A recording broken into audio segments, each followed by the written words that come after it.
Ayan guys. Sana ito na yung tamang babaan. Ayan.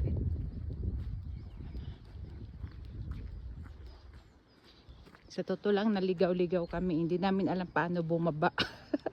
First time namin umakyat dito sa area. Ayan. Kikita nyo kung gaano kataas ang aming kinaroroonan. Ayan. Ayan, pababa na. Grabe guys, bundok talaga. Ayan. Bahay na. Pababa na kami. Ay, salamat. Pero medyo malayo-layo pa ang aming tatahakin guys.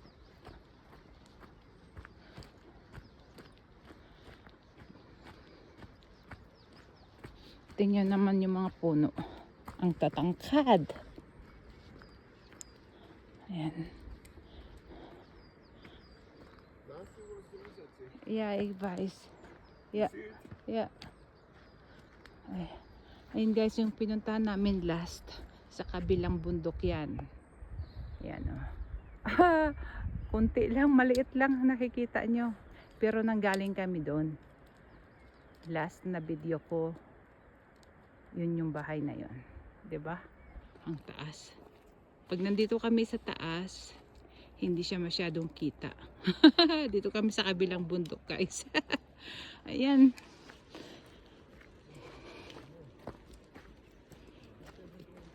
So,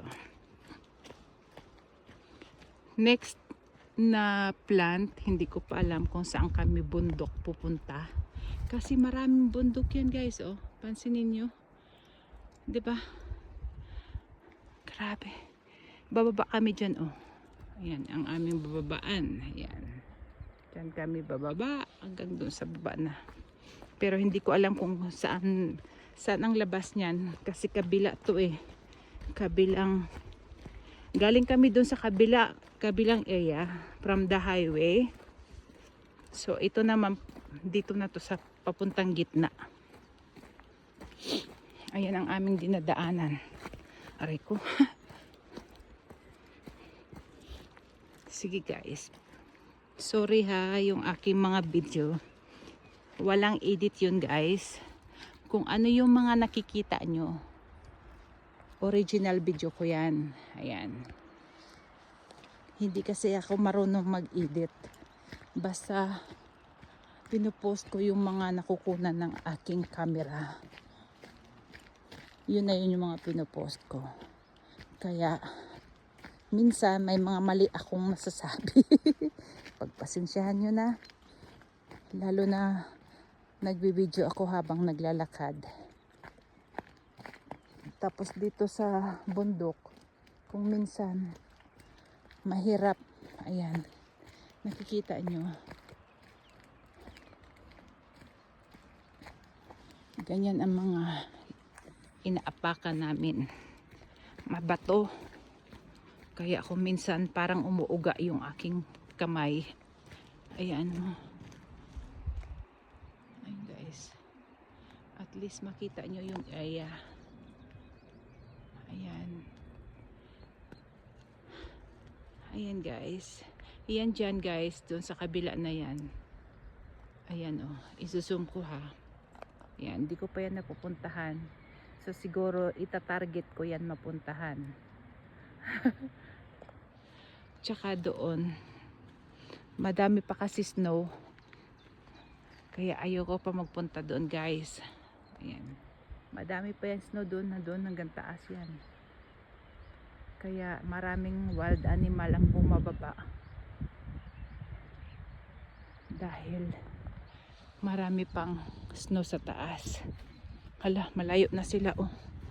Dito, marami ng grain na mga damo. Kaya dito na sila nakakakain. Guys, ang daming cake dito.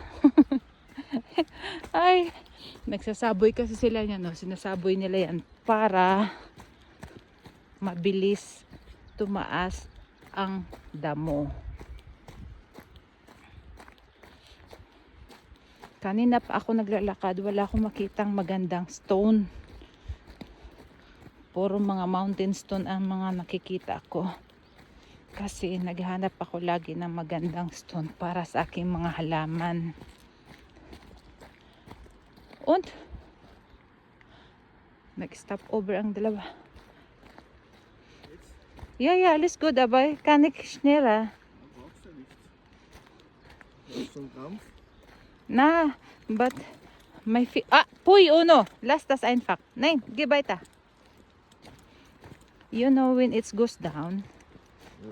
my feet, finger feet. Ay, grabe yung bababaan, guys. Oh, medyo matarik. Ay, agoy, Ginoo. Tawa na lang tayo. Ang hirap magpaliwanag pag yung paa mo sumasakit. Kasi guys, yung daliri ng talampakan ko, matutulis, mahahaba. Kaya kapag pababa, tumatama siya sa sapatos. Hindi ko na alam kung anong klaseng sapatos ang gagamitin ko. Kasi yung aking paa unique. yung sumunod sa malaki, yung malaking daliri ng paa natin, guys, mahaba yun. Nagbubukod tanging mahaba. Kaya pagpababa, yun yung madalas sumasakit dahil yung tumatama siya sa ano ng sapatos ko. Guys, matarik yan. Pababa yan, guys. Ang daming cake. Ay, nako. Farm kasi yan, oh. Ang daming cake dun, guys. Oh, ayan, oh. Ayan. Cake yan. Cake. Ang dami ditong cake, oh. Oh, kita nyo yung mga brown. Cake yan, guys. Ang bango-bango. Ganda ng farmhouse dito, oh. Ayan, may-ari siguro ng ganda ng bahay nila. In fairness. Sa totoo lang dito siya sa Europe, kadalasan ang mayayaman ng mga farmer. Sa Pilipinas. Sa Pilipinas, guys, kadalasan ang mga farmers ang pinakamahirap. Sa Pilipinas, pag gusto mo yumaman, pumasok ka sa pagiging politician. O, diba? Ayun, o. Para yumaman ka, pasukin mo ang pagiging politician, guys. Ayan. Huwag ka na maging farmer. Dito sa Europa, ang mayayaman mga farmers. Ayan. Okay, guys. See you my next video. Ayan. Thank you for watching. Bye.